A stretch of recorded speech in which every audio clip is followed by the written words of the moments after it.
Gubernur Sumatera Selatan Haji Hermanderu instruksikan pemerintah Kabupaten Lahat segera inventarisir kerugian akibat banjir. Banjir akibat meluapnya Sungai Lematang di Kabupaten Lahat mengakibatkan sawah, rumah dan bangunan milik masyarakat rusak. Menindaklanjuti bencana banjir yang disebabkan meluapnya Sungai Lematang di Kabupaten Lahat, Hermanderu langsung meninjau lokasi titik banjir pada Kamis 9 Maret 2023. Banjir itu disebabkan meluapnya Sungai Lim dan Lematang sehingga debit air menjadi tinggi dan merendam ke rumah warga sekitar. Deru meminta Pemkab setempat segera mengirimkan surat inventarisir kepada dirinya sehingga bantuan dapat secepatnya dikirimkan kepada masyarakat sekitar.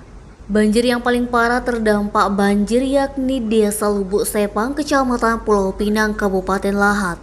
Gubernur Sumsel Haji Hermanderu tampak didampingi Bupati Lahat Ci Ujang SH, Ketua DPRD Lahat Fitrizal Homizi STMSI, Forkopimda dan Kepala BPBD Lahat Dr. Andes Haji Ali Afandi MPDI.